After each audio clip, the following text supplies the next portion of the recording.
the NFL Combine begins. Who will perform the best for the Vols?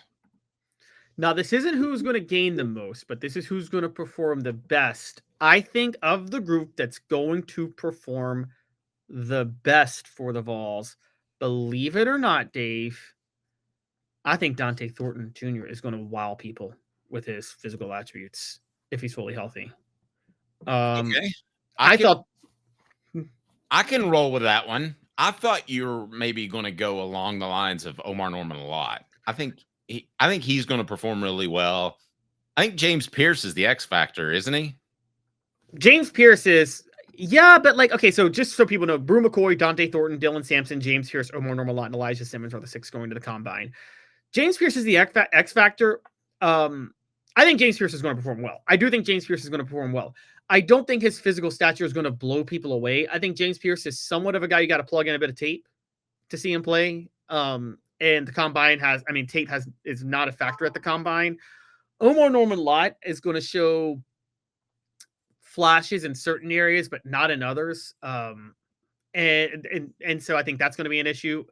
Elijah Simmons will be the opposite. I don't think Elijah Simmons' measurables will be good, even though his physical abilities will be there. Dylan Sampson will be fine. I'll tell you this. From the worst, Brew McCoy is going to have the worst Combine. He's not going to have a good Combine. I have all the respect in the world for Brew McCoy. I think he's a gamer, but he's not a Combine guy. Well, it's Simmons if you want to talk about the guy with the biggest variables. If he shows up at 315 pounds, he is going to absolutely change the way that NFL GMs look at the defensive tackle position. That they will have him flying up the draft board. If he shows up at 335 pounds and weight was a struggle while at Tennessee, then he's just going to be average and be 3rd or 4th round. But the bottom line is he is a very athletic big man, and those guys usually don't fall very far below the 3rd or 4th round. If he shows up at 310 and he does some of the things that I think he can do, it wouldn't surprise me if he's 2nd. I think there's that much of a variable. If he shows up at 350, you remember Mondre Dickerson? Yep. Okay, I remember Mondre Dickerson showing up at a pro day, defensive tackle, and he was like 330. And Cedric Wilson, former ball receiver, ran up to him and goes, "What are you doing, fat bleep? You're so bleeping fat. What happened to you? Don't you know this is pro day?" And Mondre goes, "Oh, they wanted me to show up bigger." And he goes, "No, you didn't, you fat bleep." Because he showed up at 335. Had he showed up at 310, he probably gets drafted. I think that's where Simmons is. He shows up with the right weight and he's been able to do everything right. Then I think he's a fast riser. If he shows up at the weight that he was at Tennessee, I think there are questions about his dedication and ability to play at that weight, Caleb, because let me ask you this. Of the 2 players, which was most disappointing, Elijah Simmons or James Pierce? Elijah Simmons. James Pierce still impacted the game last year in a significant way. I agree. And I think James Pierce was a little disappointing for one season. I thought Elijah Simmons was disappointing throughout his career, right? I agree. I'm still higher. So you're leaning Elijah. I'm still higher on Dante. So the most official clocked 40 time for Dante Thornton is 4.63. However, at Oregon, he was reported to have run a 4.43. And in unofficial times at different points, like all season workouts, he has reportedly gotten as fast as a 4.3. Dante Thornton is 6'5", 214, Dave. If he runs a 4.3 40 at 6'5", 214, he shoots up to a first-round draft pick at receiver. I don't even care if he can't run routes or anything. They're going to fall in love with him just for those measurables, aren't they? A 6'5" guy that runs a 4.3 40? If he runs 4.3. Yeah. So I think I watched Dante. You watched him last year. I do think he leans on the faster side, don't you? And yeah, I think his speed was probably a little overblown when he came to Tennessee. I mean, that's why I was so high on him. I thought he was the 4.3 guy, and I thought it was like Kevin Durant joining the Warriors, him joining this offense. But to be fair, he battled injuries off and on when he was at Tennessee the whole time. Yeah, I don't know if he's ever going to be a 4.3 guy. We'll see. I just wonder if. But even if it's 4.4, what if he clocks 4.4 at 6'5"? That's still first round draft pick. No, that's something. I mean, he has the size. I'm not saying he has the ability. I'm not comparing. but he has the size, and that would be the speed that would get you compared to a Randy Moss type, a guy that can go up and make big plays. So I thought it was disappointing that Tennessee didn't throw him a jump ball a half when he was healthy. I agree. By the way, and I meant to ask about this. Who needs this combine the most? Because you mentioned Elijah Simmons, and I would agree, but in terms of I was going to say James Pierce. I mean, the talk on James Pierce's personal issues and his character, one, I think they're really unfair. I didn't feel like James Pierce. I never felt like James Pierce was taking plays off last year when I was watching him. And what's funny to me is you've got people saying James Pierce could slide in the draft because he didn't talk to the media. Darnell Wright didn't talk to the media. Yeah. That's not going to affect you. They don't care if you talk to the media or not. And players are opting out of combine. Players are straight up opting out of combines now a lot of times. So, I mean, not talking to the media. James Pierce was dealing with a lot last year. I think it was probably smart for him to not talk to the media, don't you? Given everything he was going through personally? Yes.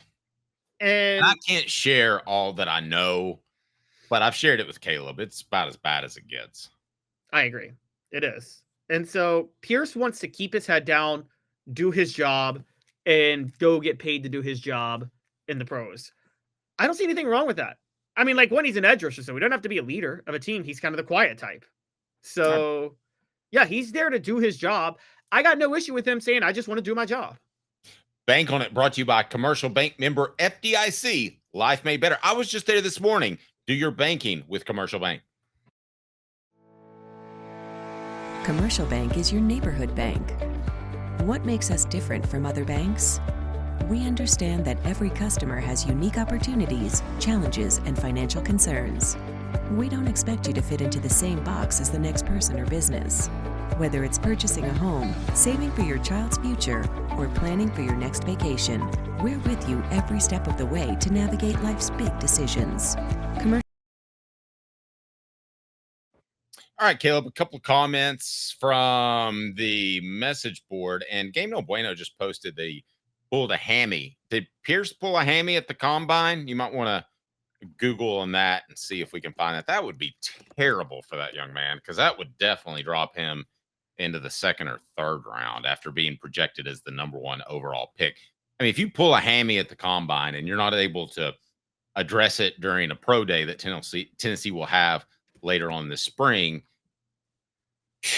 There's no information about him having a hamstring injury. Okay. So. I hope not. I hope that's not the case. All right. So Pierce didn't have the stats. I don't think that NFL, one of the things that I would argue about NFL scouts and NFL coaches is that they don't care enough about the stats. So while I agree with you that you should have, you should weigh that more heavily, Travis, I don't think that that's happening. I think a coach, an ego coach, looks at a guy like Pierce and says, I can make him into the next Lawrence Taylor, and I don't care if he didn't talk to the media or had personal issues in college. That's how most coaches look at it, and I've talked to them about it, scouts.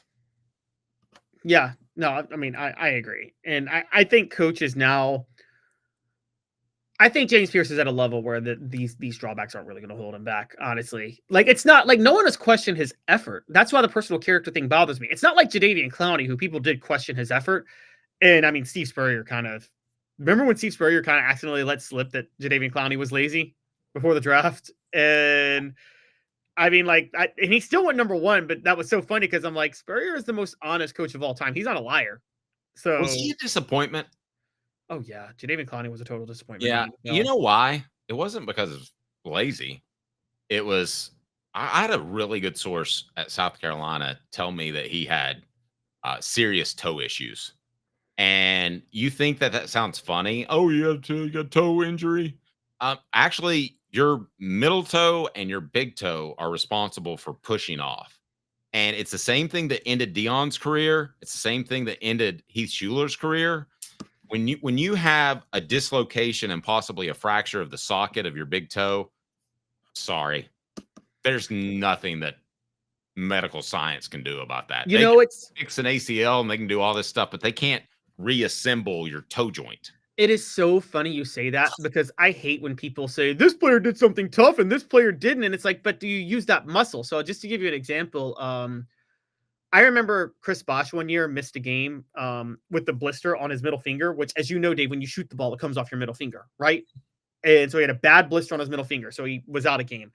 And that same day, a hockey player played with a broken jaw. And I saw people like, oh, this is why hockey players are tougher. He played with a broken jaw and he couldn't play with a blister on his finger. It's like, yeah, but you need that finger to shoot the ball. Your entire ability to be effective is gone with that blister. You don't need your jaw to play hockey, honestly. So I'll go ahead and tell you, I dislocated my shoulder and I've never had a broken jaw. But I think I would rather have a broken jaw with well, maybe not. I talk for a living. But yeah, you don't want a broken jaw. yeah, I don't. But going to the gym this morning was not pretty But I'll tell you what. I'll tell you this. Given what I do for a living and given what you do, people think this is crazy. I'd rather have a broken leg than a broken finger. Because I type all the time. Well, I know that's crazy. I'd rather have a broken leg than a broken finger. Well, you're talking to somebody who broke a pinky not too long ago. It's funny how walls don't hit back. But well, you don't have to type much with your pinky. But like imagine a broken middle finger and a broken ring finger, Dave. You can't type. Yep. And like everything we do is dependent on our ability to type. So like, no, I'll tell you guys right now, I'd rather have a broken leg than a broken ring or middle finger any day of the week. Also, I can't flip Dave off when I'm mad at him if I have a broken finger. That's what he does all the time. I just like get random bird.